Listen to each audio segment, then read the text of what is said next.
समय अजमेर के चौहान बड़े शक्तिशाली थे, अजमेर वाले चौहान उसके अंदर भागे नहीं। बताओ उस समय अजमेर का चौहान राजा कौन था 1178 में? पृथ्वीराज थर्ड। कौन राजा है?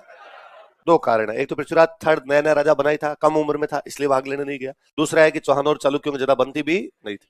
परमार किसका साथ दे रहे हैं? चालुक्यों का। किसका दे रहे हैं? चलो, तो पृथ्वीराज आबू पर अटैक कर देता है। कहां पर अटैक करता है? तो पृथ्वीराज ने जब आबू पर अटैक किया था, उसमें आबू की रक्षा यदि कोई बंदा करता है तो कौन करता है? देखो, मध्य प्रदेश। मालवा भी कहां पड़ता है? एमपी। अच्छा, तो एक बड़ी बात यह है कि हमारा सिलेबस ये कहता है कि हम राजस्थान का इतिहास पढ़ेंगे। किसका इतिहास पढ़ेंगे? हम पढ़ रहे हैं मालवा का। क्यों भाई? और तुमने एक नहीं, मुझे ये नहीं कहा कि सर मालवा क्यों पढ़ा रहे हो जब हमारे सिलेबस में राजस्थान का इतिहास है। आपने कहा पढ़ा दो, कोई नहीं, आपको याद है, पढ़ा दो। हम बिना सिलेबस के भी थोड़ा थोड़ा पढ़ ले हैं। आपने शुरू ही कर दिया, सर क्या टोके अब बीच में आपको, आप याद करके आए हो, भूल जाओगे बाद में, है? क्यों पढ़ते हैं? ये मैं बताऊं, एक तो किसी टाइम में राजस्थान का मतलब हुआ करता था थार पार कर से विंध्याचल। कहां से कहां? थार पार कर से, थार पार कर मतलब पाकिस्तान, वहां से लेके ठेठ विंध्याचल की पहाड़ी। ये राजपूत राजाओं का स्थान था, इसलिए पूरे को क्या बोला करते? इसलिए जेम्स टोड अपनी बुक का नाम ही लिखता है central and western Rajput states of India. क्या लिखता है बुक का नाम?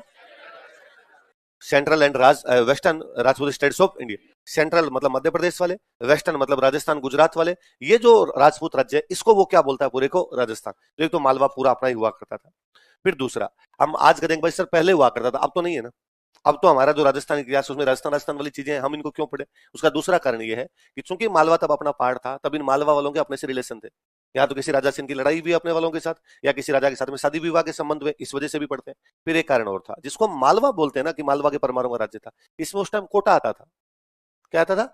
कोटा का साउथ पार्ट आया करता था। प्रतापगढ़ जो है उसका आपके ईस्टर्न पार्ट आया करता था।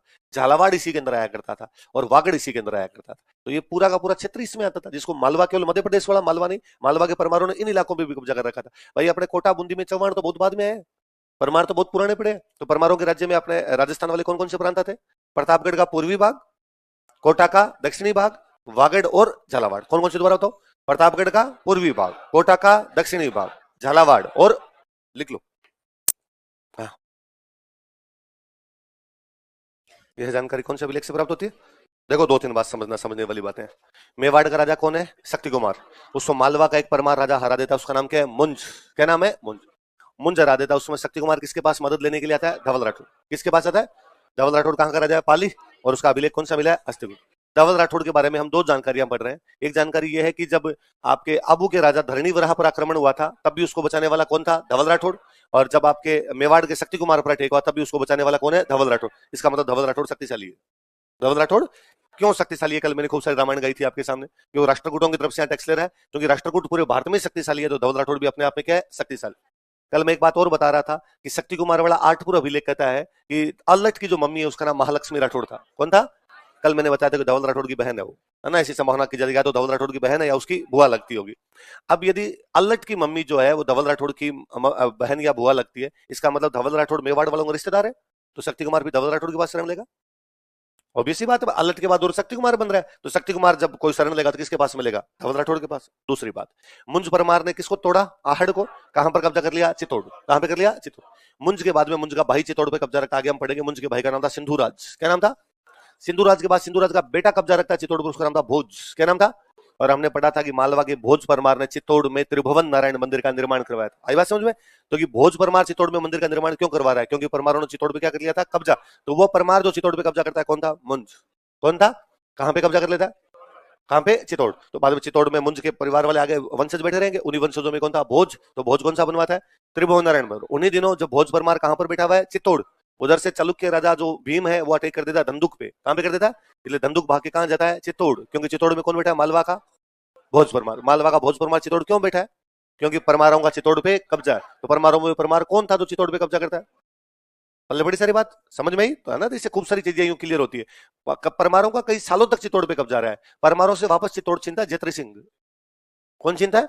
जब हम पढ़ते हैं कि भूताला के युद्ध के बाद में जयत्र सिंह चित्तौड़ को अपनी राजधानी बनाता है, तब तक ये बैठे थे। बीच में चालुक्य कब्जा कर गए थे। ये आहड़ और ये दोनों इनके हाथ से निकल गए थे, गोहिलों के हाथ से। आहड़ के अंदर चालुक्य बैठे 1206 तक। कब तक बैठे थे? 1206 तक में उनका एक अभिलेख मिलता है बाकायदा। भीमदेव सेकंड का एक अभिलेख है जहां पर वो आहड़ के आसपास की जमीनें दान के अंदर बांट रहा है। फिर आहड़ भी चालुक्यों से कुछ चिंता, तो वो चिंता जयत्र सिंह। तो चित्तौड़ को परमारों से कौन चिंता है? जयद्रथ सिंह।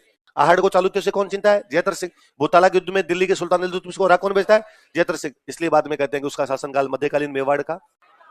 ऑब्वियस सी बात है यार, इससे पहले वाले आपके इतने ढंगे नहीं थे। बापा रावल के बाद में बीच में कहीं ना कहीं डिक्लाइन देखने को मिल रहा है। वापस आगे जयद्रथ सिंह है जो आपके मुख्य मुख्य इलाके चिंता। मुख्य मुख्य इलाके कौन से? चित्तौड़ और आहड़। तो चित्तौड़ पे कब्जा करके कौन बैठे? परमार। कौन बैठे? परमार। आहड़ पे कब्जा करके कौन बैठे? चालुक्य। कौन बैठे? चालुक्य ने इधर चित्तौड़ तक पे कब्जा किया था। ये जो कुमारपाल चालुक्य है, इस कुमारपाल चालुक्य के अभिलेख से जानकारी मिलती है कि उस मंदिर का नाम समिदेश्वर है। मैंने बताया था कुमारपाल चालुक्य ने अरुणराज चौहान को हरा दिया था, बताया था। तो अरुणराज चौहान को हराने के अजमेर आया, अजमेर में अरुणराज चौहान को हराता है। हराने के बाद यहां से जाता है चित्तौड़। कहां जाता है? वहां पे उस शिव जी के मंदिर में पूजा करता है। तो अभिलेख लगाया हुआ है कि कुमारपाल चालुक्य यहाँ आया था तथा उसने समिदेश्वर मंदिर में पूजा की। तब हमें पता चलता है इस मंदिर का नाम समिदेश्वर है। वरना पुरानी किताबें तो बता दी उस मंदिर का नाम क्या है। पल्ले बड़ी बात है। वो कुमारपाल वाला अभिलेख है जो बता रहा है कि इस मंदिर का एक और नाम है, वो नाम कौन सा है? तो ये इलाके इनके हाथों से निकल गए थे। जयद्रथ सिंह वापस इलाके छीनता है, इसलिए जयद्रथ सिंह का शासनकाल मध्यकालीन मेवाड़ का। तो परमारों के कौन से राजा ने आहड़ को तोड़ा और चित्तौड़ पे कब्जा किया? किस पर हमला करके? शक्ति कुमार की सहायता कौन करता है? ये जानकारी कौन सा अभिलेख देता है? तो मुंज परमार शक्तिशाली राजा है। मुंज परमार जब इधर अटैक कर रहा था राजस्थान की तरफ, वो साउथ में भी कर रहा था, तो उसमें कर्नाटक में भी चालुक्य हुआ करते। और कर्नाटक के चालुक्यों का एक राजा था तेलप सेकंड। कौन राजा था? तो इसने तेलप सेकंड पर अटैक कर दिया और तेलप सेकंड को इसने 6 युद्धों में रहा। कितने युद्धों में? मुंज को मजे आने लग गए थे। जब जी में आती तब जाता तेलप का तेल निकाल देता बापड़े। 7वीं बार गया तो तेलप ने पकड़ा, तेलप ने पकड़ के मुंज को मार दिया। उसने कहा पापा ही कटे रे, मुंज मारो इसको, तो मुंज को तो मारो, दोबारा आक्रमण की हिम्मत तो ना हो। देखो मतलब गोद, अंक का मतलब जिसकी गोद में नई हिम्मत खेलती है, जिसकी गोद में, उसका नाम नवशासंक। क्या नाम है ना? हुआ ये है, मालवा एक भरा पूरा समृद्धिशाली शक्तिशाली राज्य है। अचानक मुंज परमार तेलप के खिलाफ लड़ता हुआ मारा जाता है। तो मालवा की शक्ति कमजोर होगी या बढ़ जाएगी? कमजोर होगी। तो मालवा की शक्ति मुंज परमार के मरने से एक बार कमजोर हो गई, लेकिन सिंधुराज पुनः मालवा की शक्तियों को ऊंचाइयों पे लेके जाता है। एक बार फिर नई हिम्मत मालवा की गोद में खेल रही थी। आई बात समझ में? इसलिए उपाधि क्या हो गई? नवशासंक। किसकी? सिंधुराज। इसलिए नवशासंक पर बुक किसने लिखी? पद्मगुप्त परिमल ने। कौन सी बुक लिखी? नवशासंक चरित। कौन सी? इसका मतलब पद्मगुप्त परिमल मुंज के दरबार में तो था, आगे वो कंटिन्यू रहा है इसके दरबार में। ऑब्वियस सी बात है कि मुंज के दरबार में रहा, उसका भाई बना, तो किसके दरबार में? सिंधुराज। अगला राजा लिखो भोज। यही वो शक्तिशाली भोज है जिसके बारे में हम बोलते रहते हैं, कहां तो राजा भोज और कहां गंगू, क्योंकि ये फिर तेलप के खिलाफ लड़ने गया है। क्योंकि ये सिंधुराज का बेटा है। वास्तव में मुंज के कोई बेटा था ही नहीं। तो मुंज ने घोषणा की थी कि मेरे मरने के बाद मेरे भाई सिंधुराज के बेटे भोज को राजा बनाना है। तो ये तय था कि भाई मुंज के मरने के बाद अगला राजा कौन बनेगा? भोज। पर मुंज की अचानक युद्ध में डेथ हो गई। युद्ध में डेथ हो गई, भोज तब तक छोटा था। तो कहा नहीं भाई, एक अचानक राजा लड़ता हुआ मारा गया, इसका मतलब राज्य की कंडीशन अच्छी नहीं है, और अभी किसी बच्चे को राजा बना दिया तो कंडीशन और गिर जाएगी। इसलिए कहा जब तक भोज थोड़ा बड़ा नहीं हो जाए, सिंधुराज ने कहा थोड़े दिन मैं शासन संभाल लेता हूँ। बीच में राजा कौन बनता है? सिंधुराज। सिंधुराज के मरते भोज का नंबर आना था, उसका नंबर तो पहले आना था, पहले सिंधुराज बन ही गया तो भोज बना। भोज जाके तेलप के खिलाफ वापस लड़ता है। ऐसे कैसे भोज वहां साउथ इंडिया में एक वो वंश हुआ करता, गांगी। कौन सा वंश था? उन गांगियों के खिलाफ लड़ता है, तो गांगियों को हराता है, तेलप को हराता है। तो लोगों ने कहना शुरू कर दिया भाई कहां तो गांगी और कहां तेलप। राजा भोज अलग ही चीज है, गांगी और तेलप उसकी बराबरी। तो कहां तो राजा भोज, कहां गांगे और तेलप। गांगे तेलप, गांगे तेलप, गांगे तेलप करते करते हम कब बना गए उसको। आगे बात समझ में? तो ये अपने यूं दो दो नाम, वो फिर मुंशी प्रेमचंद वाली बात है, वो नहीं बताई मेरी कभी आपको कि एक मैगजीन है हंस। कौन सी मैगजीन है? हिंदी लिटरेचर की एक मैगजीन आती है हंस। लिटरेचर का मतलब उसमें कविताएं, कहानियां, इस प्रकार की चीजें आती है। 2 लोग मिलकर निकाल रहे हैं इस मैगजीन को। एक व्यक्ति का नाम है, दो संपादक समझते हो? मैगजीन निकालते कौन होते हैं? संपादक। 2 संपादक थे, तो आगे लिखा हुआ था संपादक द्वे। क्या लिखा हुआ? 2 संपादक है, 2 संपादकों के नीचे नाम लिखे हुए। एक का नाम लिखा हुआ कन्हैयालाल माणिक्य लाल मुंशी। क्या नाम लिखा हुआ बताओ देखिए? कन्हैयालाल माणिक्यलाल मुंशी। दूसरे बंदे का नाम लिखा हुआ प्रेमचंद। दूसरे बंदे का नाम क्या लिखा हुआ? हंस को निकालने वाले 2 संपादक है। एक का नाम है कन्हैयालाल माणिक्यलाल मुंशी, जिनको आप के एम मुंशी कहते हैं। जो के एम मुंशी के नाम से पॉपुलर है, उनका पूरा नाम क्या है? कन्हैयालाल माणिक्यलाल मुंशी। और एक और कौन है? प्रेमचंद। जब पहली बार ये दोनों नाम लिखे मैगजीन के ऊपर, तो यार लंबा हो रहा है नाम। तो कन्हैयालाल माणिक्यलाल मुंशी ने कहा कि मेरे नाम का ये हटा दो यार, 2 संपादक लिख दो। एक संपादक है मुंशी, एक संपादक कौन है? प्रेमचंद। दोनों हो गए। धीरे धीरे लोगों ने कोमा हटा दिया,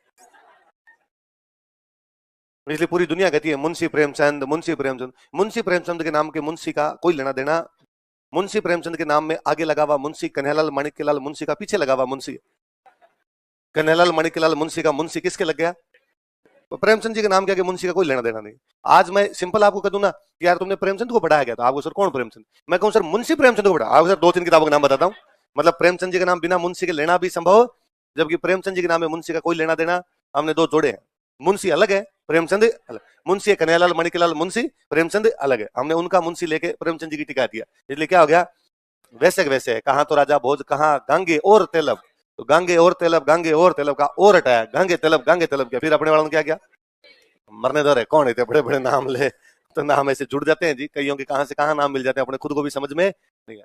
भोज, भोज आपके मुंज ने चित्तौड़ पे कब्जा किया, सिंधुराज का कब्जा है, फिर ये भोज कब्जा कर रखा है। भोज की उपाधि है त्रिभुवन नारायण, क्या उपाधि है, इसलिए भोज चित्तौड़ में कौन सा मंदिर बनवाता है, त्रिभुवन नारायण मंदिर, जिसे कालांतर में क्या कहा जाता है, क्या कहा जाता है, लिख लो। लाइन है वह वेदों का ज्ञाता था, दूसरी लाइन है उसे ब्राह्मण कहा गया। 2 ही लाइन है, पहली लाइन क्या है वह है, दूसरी लाइन क्या है। अभी भी किसी पढ़े लिखे आदमी को पंडित कहते हैं कोई, इसलिए बाकायदा दवाएं हैं, पोथी पढ़ पढ़ जगमुआन पंडित भयानक होए, है ना, कि भाई पढ़ा लिखा आदमी है वो कौन है, पंडित। अरे ये बड़ा यार पंडित है, प्रकांड विद्वान है, प्रकांड पंडित है, कहते हैं इस प्रकार की बात।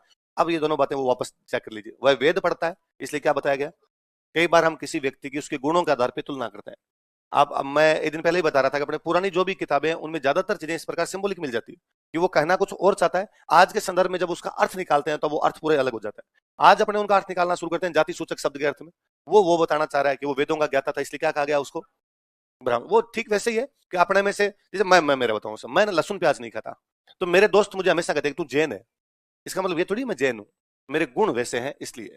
तो सिंपल सी इतनी सी बात है। वैसे वैसे ये पढ़ा लिखा है विद्वान व्यक्ति, इसलिए क्या कह दिया गया, ब्राह्मण। इसके 4 बेटे थे, कितने बेटे, मैं सच में नहीं खाता रे, आंखें मत निकालो, तुम कहीं के देखते हो कि सर लगता तो ऐसे सुबह सुबह मुर्गा अकेले खा के आते हो है ना। भगवान ने शकल भूंडी दी है, बाकी मेरे साथ भयंकर समस्या होती है, मैं किसी की शादी ब्याह में चला जाऊं तो भूखा ही आता हूं, वहां एक दाल होती है खाली। आजकल आजकल नहीं, आजकल बाबड़े जो इस मामले में सारे लोग बड़े अच्छे हो गए, और हलवाई जी को तो मैं ज्यादा थैंक यू बोलना चाहूंगा। आजकल एक दाल बनाते हैं उसके ऊपर लिखते हैं सादा, बिना लहसुन प्याज वाली, ताकि मेरे जैसा एक आधा आदमी कुछ तो खा के आए। पर फिर अपने सोचते हैं कि यार ब्याह में आके भी सब्जी थोड़ी खाएंगे यहाँ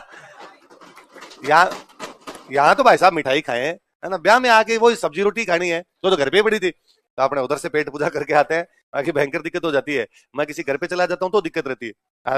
मेरा कोई जानकार होता है तो मैं उनको पहले कह देता हूँ यार इन चीजों का थोड़ा ध्यान रखना, कि प्याज नहीं डालना है सब्जी के अंदर। जानकार नहीं होता तो मुझे लगता है कि यार मैंने कहा, तो इनको लगेगा नखरे करता है ना। कई बार ऐसा होता है कि अगले ने बना रखी है, अब आप कहो तो अगले को दोबारा बनानी पड़ेगी, तो लुगाइयां गाल निकालेगी अंदर से, कौन बामण आया फालतू, 2-2 बार सब्जियां बनवाता है फालतू के अंदर।